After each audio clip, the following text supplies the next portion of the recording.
믿음이 더하여지기를 원하시죠. 저희는 신앙생활하면서 믿음이 좀 커졌으면 좋겠다. 믿음이 강했으면 좋겠다. 하나님 앞에서 믿음의 용사가 되었으면 좋겠다라는 생각을 저희는 하게 됩니다. 우리들의 인생을 볼 때면 늘 뭔가 부족한 것 같아요. 믿음이 없는 것처럼 여겨질 때가 참 많아집니다. 왜 그럴까요? 오늘 본문을 통해서 왜 우리가 믿음이 없는가라는 모습을 좀 발견했으면 좋겠어요. 믿음이 없는 근거가 어디에 있는지, 그리고 우리는 지금 어떠한 상태인지를 좀 냉철하게 질문하고 그 질문에 답하는 시간이 되었으면 좋겠습니다. 저는 우리의 믿음의 문제는 보고 싶은 대로 보고 듣고 싶은 대로 듣는 것일 수 있다는 생각을 종종 하게 됩니다. 제가 목회를 한 지 그래도 꽤 오랜 시간이 지났어요. 전도사 시절 때서부터 하면 거의 이제 30년 가까이 돼 가는데, 그러다 보니까 이제 여러 교회를 이렇게 사역하기도 하면서 참 우리가 신앙이 변하지 않는다라는 생각을 좀 할 때가 있어요. 그런데 왜 신앙이 변하지 않았을까? 제가 사역했던 곳들이 정말 하나님의 말씀을 신실하게 전했던 곳이기도 하고, 그리고 저도 목회를 하면서 하나님의 말씀을 신실하게 전했다고 생각을 해요. 말씀을 잘 전하고 성경 공부도 열심히 했는데 왜 우리의 믿음은 성장하지 못했을까? 라는 생각을 하게 됩니다. 그러다 보면 그 답은 우리가 신앙생활이라는 것, 우리가 교회생활이라는 것, 내 믿음의 정체성을 내가 보고 싶은 것만 보고 듣고 싶은 것을만 들을 때 우리는 내가 갖고 있는 그 신앙, 내가 갖고 있는 믿음에서 한 발자국도 성장하지 못하는 것들을 종종 보게 됩니다. 오히려 후퇴하기도 하고 오히려 좌절하게도 되는 모습들을 우리는 목격하게 됩니다. 왜 그러냐면, 제가 왜 이렇게 앞에 이런 얘기를 하냐면 제자들이 참 답답해서 그래요. 그러니까 오늘 본문을 보면 사실은 예수님께서 자기의 죽음에 대해서 세 번째 얘기하는 거거든요. 9장 22절, 9장 44절에 이야기하시고, 그러니까 어떻게 보면 지금 누가는 의도적으로 문학적으로 앞에 9장 22절서부터 지금 오늘 본문 18장 31절 요거를 의도적으로 첫 단락과 마지막 단락으로 해서 예수님이 어떠한 이야기, 예수님이 어떠한 천국의 이야기를 하고 계시는지에 대해서 설명하고 싶은 거예요. 그러니까 그것이 다 예수님이 이 땅에서 오신 목적, 예수님이 왜 예루살렘에 가야 되는지에 대해서 앞과 끝에서 얘기하고 있다는 거죠. 근데 문제는 뭐냐면 제자들이 예수님의 의도를, 예수님의 말씀을 알지 못했다라는 거예요. 근데 여러분 이상하지 않습니까? 오늘 본문 보시면은요, 34절을 보면 이렇게 얘기해요. 제자들이 이것을 하나도 깨달지 못하였으니 그 말씀이 감추었으므로 그들이 그 이르신 바를 알지 못하였더라. 전 이게 좀 이상해요. 분명히 예수님께서 비유로 선택하여 말씀을 전하신 이유가 있었어요. 비유는 사실은 쉽게 이야기하기 위해서 전달되는 예화가 아니었다는 사실을 저희가 계속 제가 말씀드렸어요. 그 비유를 통해서 사실은 바리새인들이 온전히 깨닫지 못한다라는 것들을 반증해 주는 기법이었다라는 것. 오히려 바리새인들이 자신들이 그것을 온전히 이해하지 못했다는 것을 증명하기 위해서 어떤 의미에서는 이 비유를 예수님께서 쓰셨거든요. 그러니까 바리새인들에게는 감추어진 복음이라는 게 좀 이해할 수 있어요. 그런데 지금 누가는 제자들도 깨달지 못했다라고 얘기해요. 심지어 제자들에게는 예수님께서 이해 못하는 바리새인들에게 말씀하신 다음에 제자들에게 특별히 풀어서 설명했었던 것들을 저희가 알 수 있잖아요. 더 구체적으로 이 의미가 무엇이야 라고 아주 디테일하게 설명했었던 것들을 우리는 알고 있어요. 그렇다면 뭐가 문제죠? 그 문제는 제자들이 자기가 보고 싶은 대로 듣고 싶은 대로 들었다라는 거예요. 9장에서 얘기되었던 것과 지금 18장에서 그 사이의 시간 동안에 하나님의 놀라운 비밀들이, 하나님의 놀라운 계획들이 선포되었음에도 불구하고 제자들은 전혀 달라지지 않았다라는 거예요. 우리의 모습과도 비슷하지 않을까요? 내가 예수를 믿은 지 처음 믿었을 때와 내가 예수를 믿은 다음에 시간이 지난 지금 어떻게 보면 우리가 전혀 달라지지 않았다면 그러면 무엇이 문제일까요? 제자들이 왜 이렇게 반응할 수밖에 없었죠? 제자들은 예수님께서 9장에서 내가 예수님께서 십자가에 달려 돌아가셔야 되겠다는 거, 내가 죽어야 된다는 걸 얘기했을 때 그럴 수 없다고 얘기를 했었어요. 그러시면 안 됩니다. 그들은 자기 목숨을 다 바쳐서 예수를 보호하려고 했었던 것 같아요. 왜 그랬을까요? 그들이 생각하고 있는 메시아, 그들이 생각했던 인자, 그들이 생각했던 예수 그리스도는 왕이 되셔야 되니까요. 유대의 왕이 되었으니까. 유대의 왕이 되셨을 때 그들은 누가 오른쪽 자리에 누가 왼쪽 자리에 앉느냐를 가지고 싸웠었단 말이에요. 그들이 보고 싶은 것만 보았고 그들이 듣고 싶은 것만 들었기 때문에 그들에게 복음이 그들에게 이 놀라운 진리가 감추어져 버린 것이 되었어요. 사랑하는 성도 여러분, 과연 우리는 어떠한 삶을 살고 있습니까?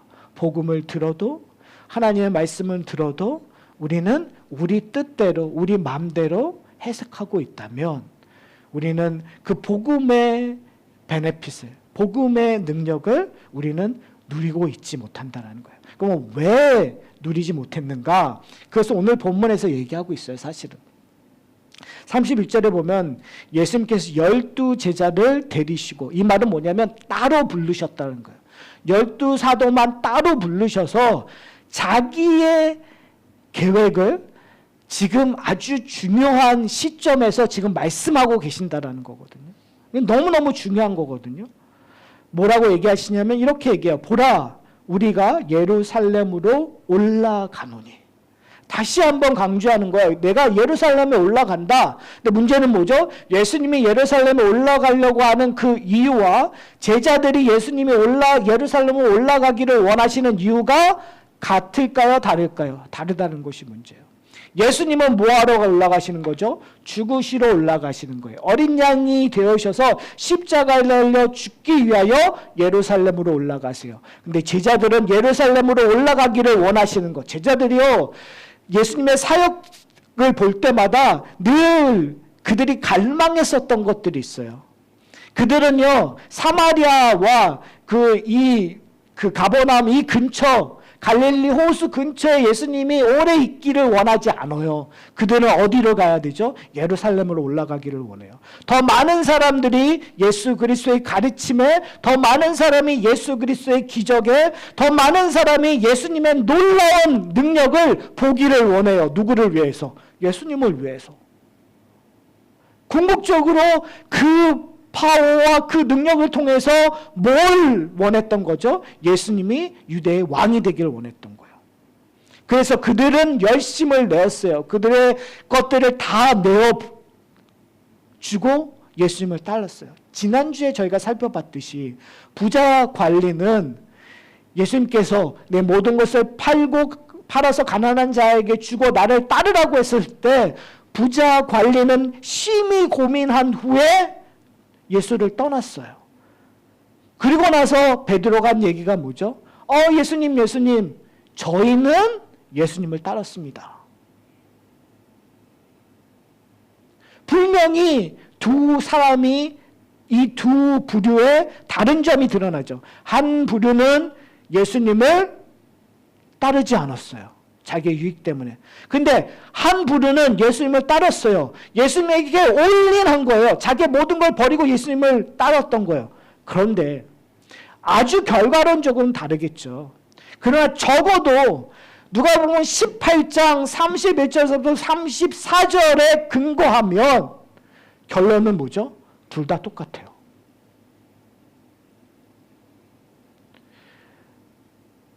예수님을 따르지 않던, 예수님께 모든 걸 올인하고 예수님을 따르던 결과론적으로는 그들이 감추어진 그 복음을, 감추어진 말씀을 이해하지 못했다라는 거예요. 그럼에도 불구하고 예수님은 예루살렘으로 가신다고 얘기해요. 그럼에도 불구하고 예수님께서 얘기하시는 것이 뭐냐면 선지자들을 통하여 기록된 모든 것이 인자에게 응하시겠다고 얘기해요. 지금 이건 되게 중요한 이야기예요. 누군가를 보고 이 일을 하시는 것, 누군가의 헌신, 누군가의 열심에 근거하여 예수님께서 이런 일들을 하시는 것이 아니라 오로지 한 분의 계획을 따라 예수님께서 이 일을 하신 거라고 오늘 본문은 이야기하고 있어요. 그 한 분은 누구죠? 바로 하나님이세요. 하나님이 이미 작정하신, 하나님이 사랑하시는 하나님의 백성들을 구원하기 위하여 그 계획을 세우신 대로, 그 계획을 선지자들 통하여 말씀하신 것처럼, 구약에 기록되었던 것처럼 예수님께서 이 땅에 오셨다는 거죠. 그것이 이루어져야 돼요. 어디에서요? 예루살렘에서요. 어떠한 모습으로요? 십자가에 달려 죽는 모습으로요. 제자들이 생각하는 것과 전혀 다른 모습으로. 제자들은 예수님이 유대의 왕이 되시기를 원하셨어요. 예수님이 모든 권력으로 그 세상의 모든 것들을 무너뜨리고 하나님의 나라를 세우기를 원했어요. 여러분 되게 아이러니하지 않으세요? 2000년 전에 예수님을 따르던 제자들도 이렇게 생각했어요.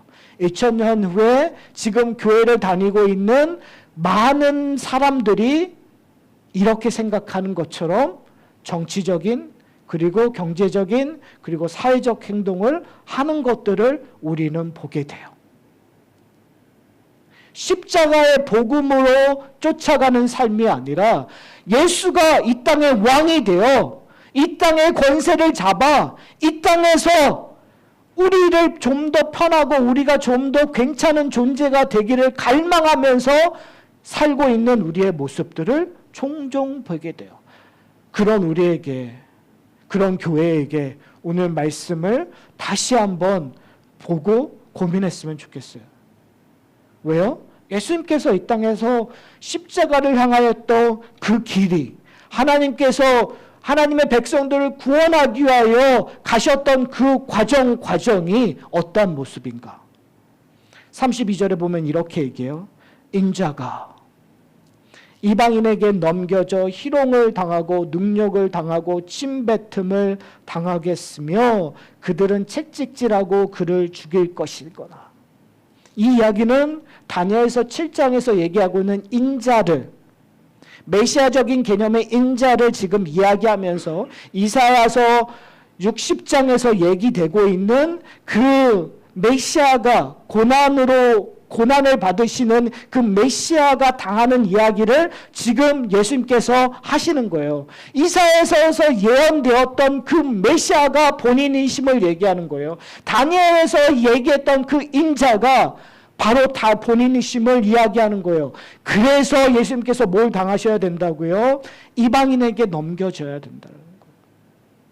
하나님의 백성임에도 불구하고, 메시아임에도 불구하고, 인자이심에도 불구하고, 유대의 왕이심에도 불구하고 이방인에게 넘겨진다라는 거예요. 실패잖아요. 좌절이잖아요. 여러분 2000년 전에 예수님이 하셨던 것들 잘 생각해 보세요. 센세이션한 하나님의 복음을 전했어요. 지금에 있는 명설교자보다 더 큰, 정말 위대한 부흥가보다 더 확실한 하나님의 나라를 선포했기 때문에 사람들이 벌떼처럼 몰려들었어요. 말씀만 그랬나요? 놀라운 기적이 베풀어졌어요. 오병이의 기적, 귀신을 쫓는 일들, 병 고침의 일들이 일어났어요. 그래서 사람들이 자신들의 문제를 해결하기 위하여 예수님을 쫓아왔어요. 그런데 한순간에 사람들이 예수를 어떻게 하죠? 십자가에 못 박으라고 얘기했어요. 여러분, 그게 이해가 가능하세요? 그렇게 예수를 쫓아왔고 호산나 호산나 다윗의 왕이라고 외쳤던 그들이 한순간에 변절하고 마음이 바뀐다는 게 여러분 맥센스 하세요? 이해가 되세요? 이해가 될 수 없는 일이잖아요. 그렇다면 왜 그들이 됐을까? 바로 그들이 좌절감을 느꼈기 때문에 그래요. 유대의 왕으로서 분명히 예루살렘에 들어가면 이방인들이 예수를 붙잡았을 때 하나님의 능력, 천사들이 그를 호위하면 예수님은 어떻게 해야 돼요? 쳐 물리치셔야 되겠죠. 근데 예수님은 어떻게 해요? 순순히 잡히셨어요. 이방인에게 넘겨짐을 당했어요. 넘겨짐을 당했었을 때 예수님이 돌아가실 때 십자가에서 사람들이 외쳤었는 거예요. 뭐예요? 당신이 하나님의 아들이면 지금 내려오라. 그들은 끊임없이 예수 그리스도에게 도전했어요. 당신이 정말 유대의 왕이라면 희롱을 당하는 게 맞나요? 능욕을 당하는 게 맞나요? 침뱉음을 당하는 게 맞나요? 그럴 수 없잖아요.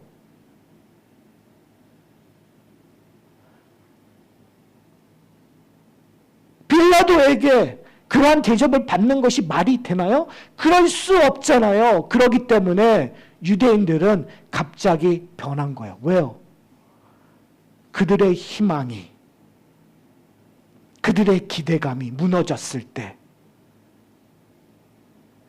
그를 죽이는 것이 오히려 낫다고 생각했으니까요. 사랑하는 성도 여러분, 우리는 어떠한 모습으로 신앙생활을 하고 있는가요? 여러분이 바라보고 있는 예수 그리스도, 여러분이 보고 싶은 예수 그리스도, 여러분이 듣고 싶은 예수 그리스도, 2000년 전에 유대인들이 했던 것처럼 여러분도 그렇게 바라보고 그렇게 듣고 그렇게 열망하고 계신가요? 근데 만약에 그 예수님이 우리의 것들을 들어주지 않는다면, 우리가 원하는 대로 예수 그리스도가 움직여주지 않는다면, 그럼 우리는 유대인들처럼 어느 순간 바뀌어 예수를 부정하고 예수를 저주하고 예수를 죽이라고 외치는 자리로 갈 수 있지 않을까요? 그래서 교회를 떠나기도 하고 교회를 저주하기도 하고 예수를 부인하기도 하는 모습을 우리는 종종 보게 됩니다. 왜요? 내가 바라보고 내가 듣고 싶고 내가 보고 싶은 일들이 일어나지 않았을 때 우리에게는 더 이상 희망이 없고 우리에게는 더 이상 잡을 것들이 없기 때문에 그렇습니다. 그런데 예수님께서는 그 일을 가시겠다고 얘기해요. 예수님이 바라보고 있는 건 사실 우리가 아니에요. 예수님의 십자가의 죽음은 적어도 예수님은 우리를 바라보는 것이 우선되지 않았어요. 예수님이 우선되어 바라보신 분은 누구시죠? 하나님 아버지셨어요. 아버지의 계획 때문에 예수님은 그의 길을 걸어가시는 거예요.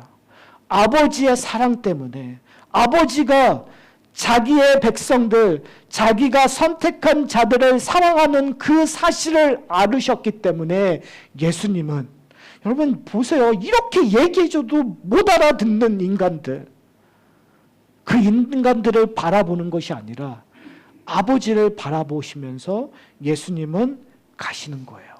어디까지요?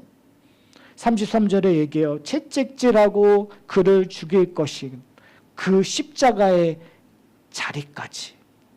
근데 오늘 본문을 보시면은요, 32절에 응하리라는 단어가 나오고 32절에 넘겨져라는 단어가 나와요. 근데 이것은 다 수동태로 사용되어 있어요. 그러니까 분명히 십자가의 길은 당연하게 예수님께서 자발적으로 가신 일임에도 불구하고 예수님께서 뭐라고 얘기하시냐면 이 일들이 이루어져야 된다라는 수동 형태로 된 거였어요. 그러니까 뭘 얘기하는 거죠? 이런 일들은 누가 계획하시고 누가 주도적으로 하시는 거라고요? 하나님이 하신다라는 거예요. 사랑하는 성도 여러분, 믿음이라는 건 우리는 적극적인 믿음, 우리는 어떻게 보면은 그 믿음이라는 걸 내가 뭔가 해야 된다라는 그 믿음이 좋다고 우리는 늘 생각해요.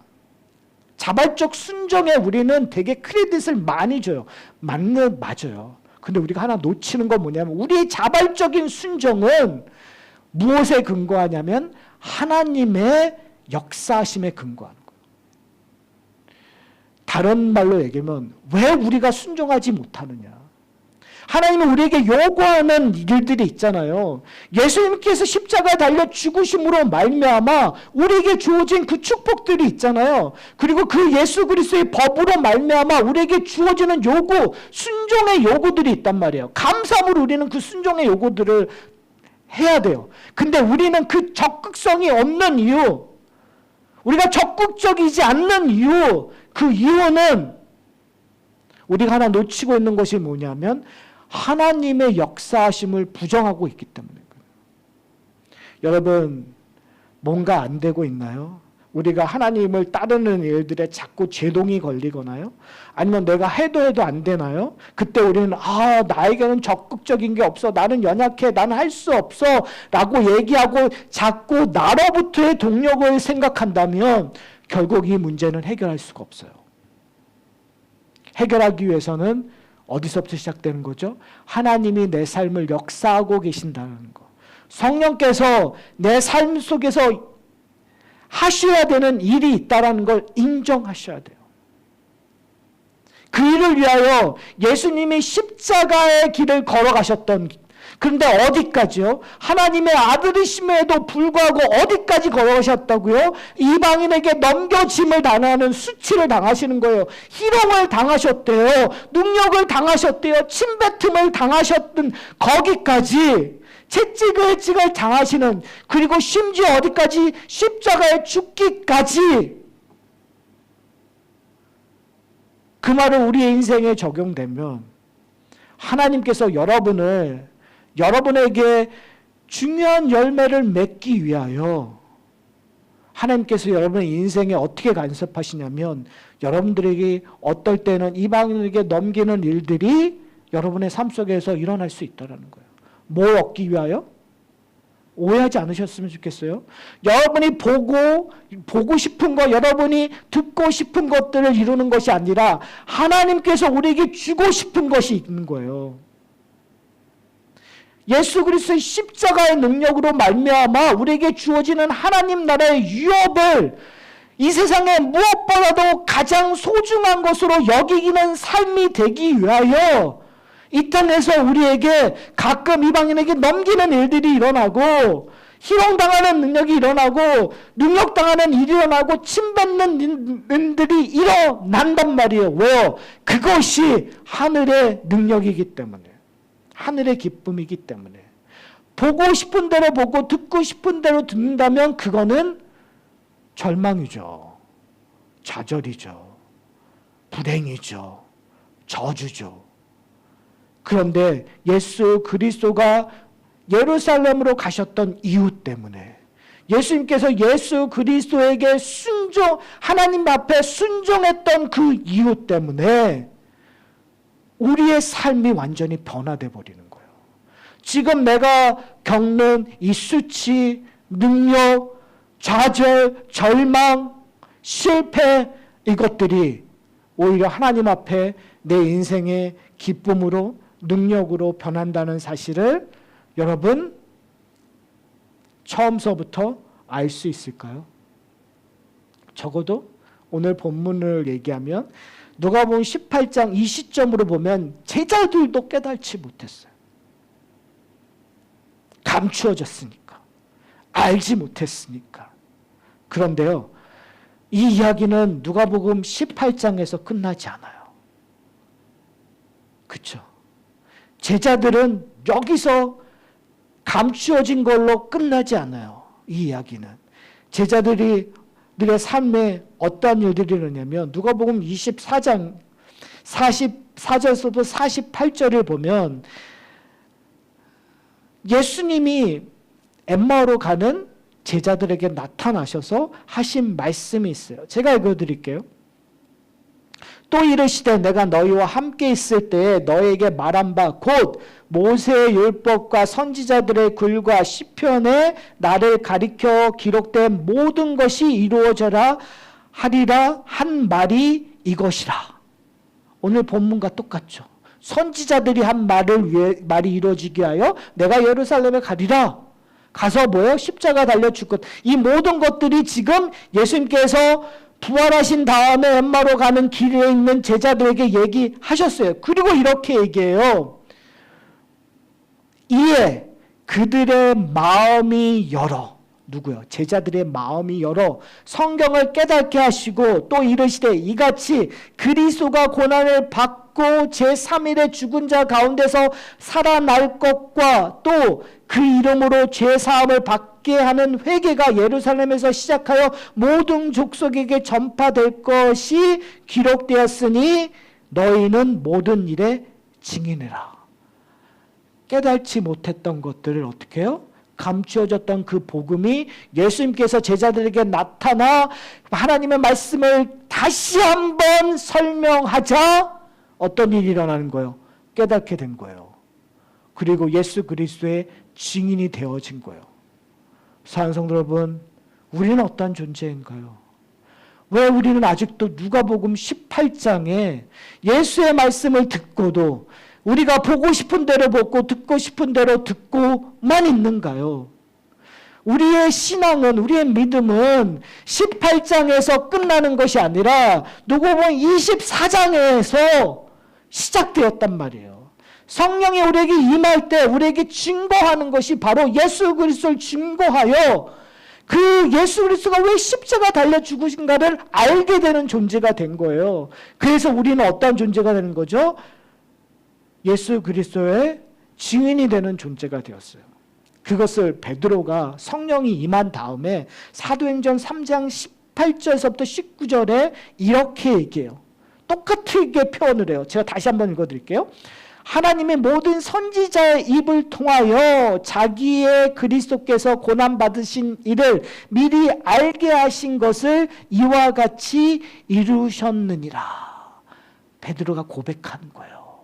내가 전에는 몰랐는데, 전에는 내가 보고 싶은 대로 듣고 싶은 대로 내가 믿었는데 예수님께서 부활하신 다음에 성령이 임하자 내가 이것을 온전히 알았습니다. 그리고 뭐라고 했냐면 그러므로 너희가 회개하고 돌이켜 너희 죄 없이 함을 받으라. 이같이 하면 새롭게 되는 날이 주 앞으로부터 이룰 것이라. 베드로는 자기의 경험에 근거하여 자기 받은 은혜에 근거하여 성도들에게 설교하고 있는 거예요. 뭘 요구하는 거죠? 회개하라.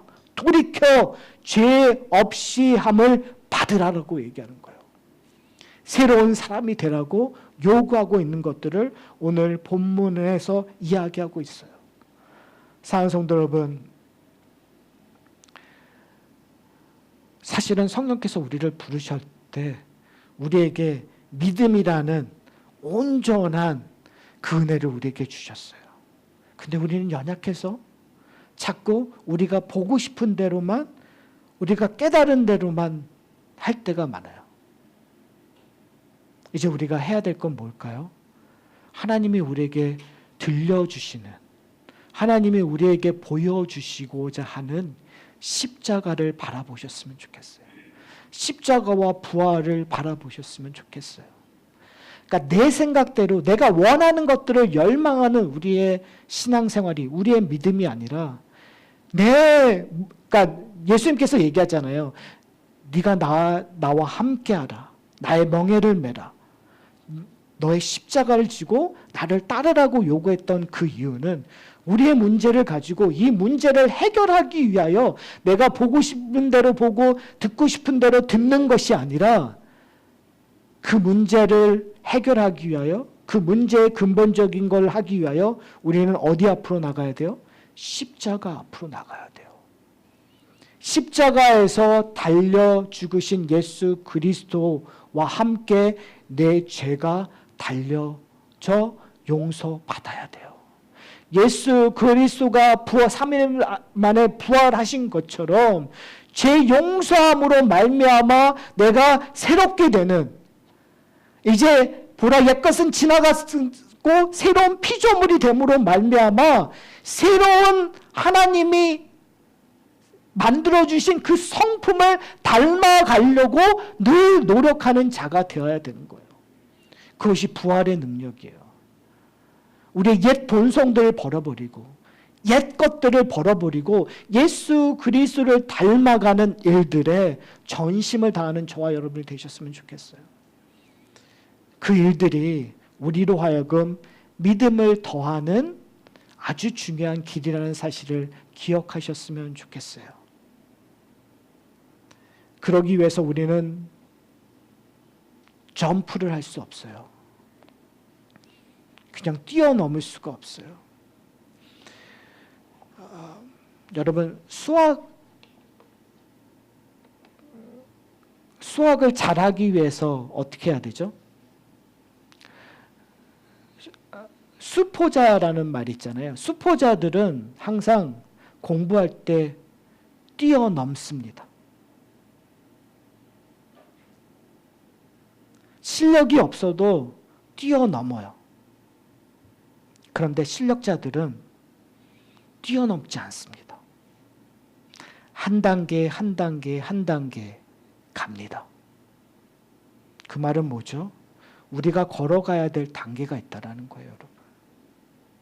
우리가 가끔 우리가 의롭게 된다라는 거, 우리가 하나님의 백성이 된다라는 걸 우리가 가끔 오해해요. 나 구원받았으니까 이제 끝.